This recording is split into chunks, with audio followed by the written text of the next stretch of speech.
하나님 말씀 보겠습니다. 하나님 말씀은 시편 37편 1절에서 22절입니다. 시편 37편 1절에서 22절 교독하겠습니다. 악을 행하는 자들 때문에 불평하지 말며 불의를 행하는 자들을 시기하지 말지어다.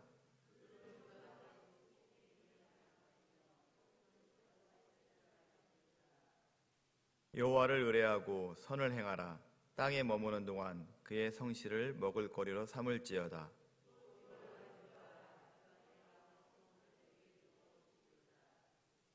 내 길을 여호와께 맡기라. 그를 의지하면 그가 이루시고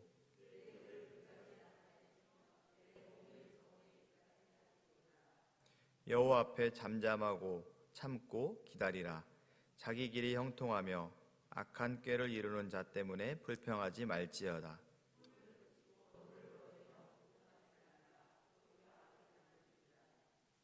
진실로 악을 행하는 자들은 끊어질 것이나 여호와를 소망하는 자들은 땅을 차지하리로다.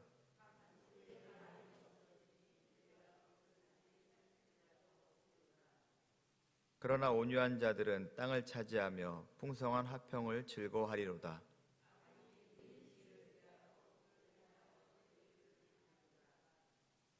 그러나 주께서 그를 비웃으시리니 그의 날이 다가옴을 보심이로다.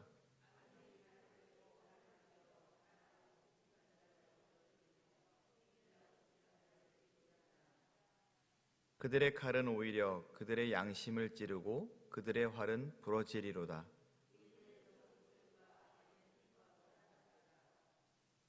악인의 팔은 부러지나 의인은 여호와께서 붙드시는도다.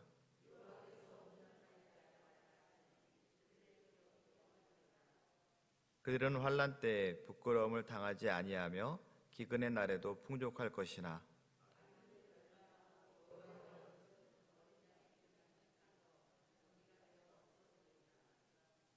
악인은 꾸고 갚지 아니하나 의인은 은혜를 베풀고 주는도다.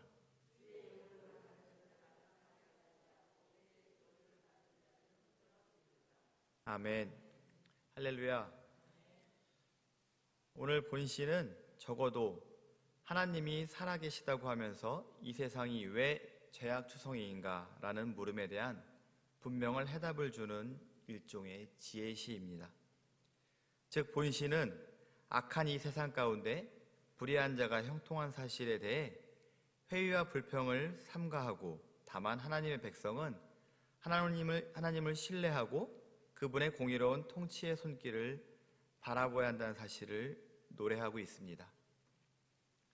또 이 세상에 대한 하나님의 공의로운 통치와 그에 상응하는 의인들에 대한 하나님의 은혜로운 보상을 노래하고 있기도 합니다. 진정 비록 이 세상에서 잠시나마 악인들이 번성하는 경우가 있을지는 모르나 그렇다고 이 역사가 악인들의 손에 좌우되는 것은 아닙니다.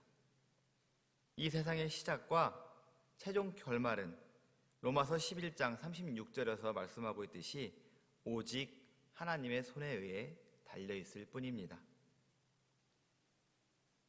오늘 본문은 다윗이 노년에 과거 자신이 겪은 수많은 핍박과 억울한 일들, 또 사울의 추격과 심의에게 저주와 욕을 당한 일들을 회고하면서 쓴 시입니다. 곧 다윗은 파란만장한 인생 역경을 산 인물로서 노년의 지난 날을 회고함으로 악인이 번성하는 듯 보이나 결국 악인은 멸망하고 의인만이 하나님의 보상을 받는다는 말로 위로의 노래를 부르고 있습니다. 악인의 형통과 의인의 고난, 또 본문에서 보는 것처럼 일상생활에서 흔히 부딪히는 우리 신앙의 문제들에 대하여 다윗의 고민과 올바른 해결책을 제시하고 있는 시이기도 합니다. 즉 본문에서 다윗은 악인의 일시적인 형통과 영원한 파멸, 또 의인의 확실한 구원을 상기시키며 여호와 하나님 앞에 잠잠하고 인내할 것을 권면하고 있습니다. 오늘 본문에서 악인이 형통하고 잘되는 이 불합리하고 부조리한 현실 앞에서 우리 성도들이 어떻게 올바르게 신앙 태도를 가져야 하는지를 보여주고 있습니다. 악인이 형통하는 듯한 이 모순된 현실 상황 속에서 하나님의 주권적 섭리로 말미암아 종말론적 승리를 믿고 의지하는 성도는 어떻게 처신해야 하는지 오늘 한번 알아보겠습니다. 첫 번째, 악인의 형통을 불평하고 투기하지 말아야 한다는 겁니다. 다윗은 왕이 되기 전 젊은 날 10여 년을 사울 왕에게 미움받고 도피 생활을 하였습니다.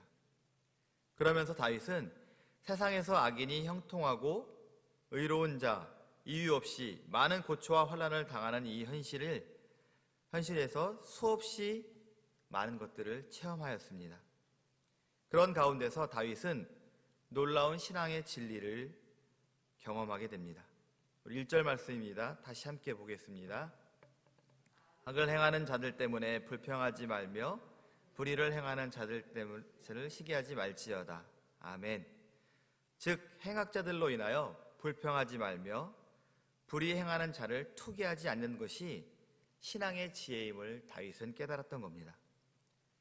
악을 행하는 자가 세상에서 형통하니 선을 행하면서 고난받는 것이 괜히 불평스럽고, 또 그러다 보면 악을 행하면서도 형통한 자들에게 질투심을 느끼는 우리 자신도 악을 행하고 싶은 충동을 받는 것이 신앙인 모두의 공통된 마음일 겁니다. 그렇지만 이런 잘못된 생각은 금물입니다. 왜냐하면 이렇게 해보았자 결국 돌아오는 것은 동일한 악행이요 범죄일 뿐입니다. 어떤 선행도 의로움도 이룰 수 없고 오히려 악을 만들 뿐이라고 오늘 본문 8절에서 이야기하고 있습니다. 9절 말씀 함께 보겠습니다. 진실로 악을 행하는 자들은 끊어질 것이나 여호와를 소망하는 자들은 땅을 차지하리로다. 그리고 악을 행하는 자들의 결과는 하나님 앞에서 심판이요 장차 보장된 영원 복락으로부터의 추방이라고 오늘 본문은 이야기하고 있습니다. 마치 아담이 하나님 앞에서 쫓겨나 죄악 세상을 방황하게 된 것처럼 말입니다. 그래서 다윗은 이런 신앙 위기를 극복하는 비결로 다음과 같이 말합니다. 3절에 보면 여호와를 의뢰하고 선을 행하라. 땅에 머무는 동안 그 성실을 먹을 거리로 삼아라. 또 5절에 내 길을 여호와께 맡기라. 그를 의지하라. 또 7절입니다. 여호와 앞에 잠잠하고 참고 기다려라. 8절에 분을 그치고 노를 버리며 불평하지 말라. 비록 악인이 일시적으로 흥황할지라도 원망과 불평을 버리고 오직 하나님의 공의로우심을 기다리며 성실히 땀 흘려 땅의 소산을 먹으려는 자세야말로 정녕 우리 성숙한 신앙인들만이 가질 수 있는 올바른 신앙의 자세일 것입니다. 이런 자세가 우리 성현교회 성도님들에게 넘치기를 소원합니다. 하지만 이 다윗의 겉면에 대해 흔히 동의하는 사람은 얼마나 될까요? 세상은 왜 이리 어려운지, 세상은 왜 그렇게 부조리한지, 의롭게 살려고 노력하는 사람에게 시시때때로 회의와 번민을 알려주기 일쑤입니다. 곧 성도라고 해서 누구나 외에 없이 세상에 물질적 축복을 받는가 하는 문제로만 살펴보아도 그렇지 않다는 대답이 나오게 됩니다. 그렇습니다. 물론 성도라고 해서 모든 사람이 다 세상의 물질적 축복을 누리는 것은 아닙니다. 오히려 부조리한 사회에서 하나님의 사람이 물질적인 축복을 보다 덜 받는 것이 당연시되고 있는 현실입니다. 하지만 하나님께서 어떤 성도를 가난하게 하셨다면 거기에는 분명한 하나님의 오묘한 섭리가 있을 겁니다. 또한 어떤 성도를 부유하게 하셨다면 거기에도 하나님의 오묘한 섭리가 있을 겁니다.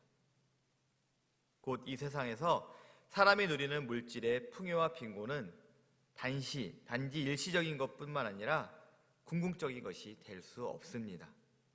따라서 우리는 장차 이루어질 영원한 축복을 소망하며 이 세상에 처한 상황을 극복하고 불평하지 말아야 합니다. 두 번째, 악인의 형통은 순간적인 것을 명심해야 합니다. 다윗은 악인들을 가리켜 다음과 같이 말합니다. 그들은 풀과 같이 속히 배임을 당할 것이며 푸른 채소같이 세잔할 것이미로다. 아멘. 사실 세상의 풀이란 잠시 있다가 배임을 당하기도 하고, 또한 푸른 채소 역시 그 푸르름이 영원하지 못합니다. 마치 아침 안개 같고 하늘에 떠있는 구름 같은 운명, 바로 그것이 악인들의 운명인 것입니다. 그러니 이런 악인의 일시적 형통을 부러워하고 사모하며 이런 악인들의 행실을 쫓으면 안 될 것입니다. 그러면 이런 악인들의 영원한 패망에 이를 때 우리 역시 악인들과 동일하게 될 수밖에 없습니다. 그러기에 우리 성도들은 반드시 악인들의 형통함이 일시적이고 순간적이며 지극히 허망하다는 사실을 잊지 말기를 소원합니다. 악인들이 숨어서 의인을 치려하고 그러나 그 계획은 허망하여진다고 12절 13절에서 말하고 있습니다. 또 악인들이 칼을 빼고 활을 당길지라도 그 칼과 활은 결국 자신의 심장을 겨누게 된다고 오늘 본문은 분명히 이야기하고 있습니다. 아무리 악인의 기세가 당당하고 그 기력이 천하를 감싸고 남음에 있어도 의인을 지키고 보호하시는 여호와 하나님의 능력을 꺾지는 못합니다. 그리고 악인은 잠깐 후면 반드시 여호와 하나님의 정하신 심판대 앞에 서게 됩니다. 오늘 본문에서 말하는 어찌 보면 가난한 의인이 부유한 악인보다 나을 수도 있습니다. 악인은 악행으로 끊임없이 재물을 모으고 빌린 것을 갚지 않는다고 오늘 본문은 이야기하고 있습니다. 우리도 다 아시다시피 어느 한 인물을 얘기해서 죄송하지만 어느 항공사 그룹 총수의 사모님을 우리는 언론에서 본 적이 있습니다. 그렇게 싸납고 악의할 수 없습니다. 하지만 그 사람의 본성이 악한 것은 아닙니다. 악한 자의 길을 따라갔기 때문에 그렇게 된 것입니다. 우리 모두 자유로울 수 없다는 이야기입니다. 성선설과 성악설이라는 이야기 들어보셨죠? 순자가 주장한 성악설, 또 맹자가 주장한 성선설. 사람은 날 때부터 선하다는 논리와 날 때부터 악하다는 논리가 있습니다. 하지만 성경의 근거에 보면 우리는 태어날 때부터 죄를 갖고 태어난 사람입니다. 성악사에 가깝다고 볼 수 있습니다. 누구도 죄에서 악한 자의 길에서 자유로울 수 없다는 이야기입니다. 정녕 우리 성도들이 잠시 후면 사라질 이 악인의 형통을 사모하는 어리석은 자의 분류에 들어가지 않기를 바랍니다. 불꽃 같은 눈동자로 우리 일거수일투족을 감찰하시는 그 하나님의 눈을 피해가면서 악한 자의 길에 서지 않아야 한다는 이야기입니다. 이 세상에 살펴보는 바와 같이 성도가 하나님의 축복을 받는 이유는 하나님을 믿고 의지하는 신앙 때문입니다. 결코 우리가 선해서 축복을 받는 것이 아닙니다. 우리는 신앙 때문에 고난 가운데서도 낙심하지 않고 신앙으로 궁극적 승리를 보장하신 하나님을 바라보는 성도들이 되어야 합니다. 사랑하는 소영교회 성도 여러분, 긴 인생살이에 있어서 일시적으로 만날 수 있는 고난, 아니 일생 동안 고난 가운데 처해 있을지라 할지라도, 그래서 악인의 형통함이 부러울지라도 우리는 하나님께 불평하는 것이 아니라 오히려 우리의 궁극적으로 우리를 구원해 주실 그 하나님을 믿고 의지해야 합니다. 단지 하나님을 믿는 것만으로 우리의 장래가 영원히 보장되는데, 그것을 믿지 못한다면 우리는 실족하게 될 것입니다. 나아가 우리는 하나님의 구원을 믿는 성도로서 하나님의 의를, 하나님의 선을, 하나님의 아름다운 말씀을 적극적으로 실천할 수 있는 성도들이 되어야 할 것입니다. 오늘도 이 말씀을 꼭 기억하시고 하루를 승리하시는 여러분들 되기를 주님의 이름으로 축복합니다.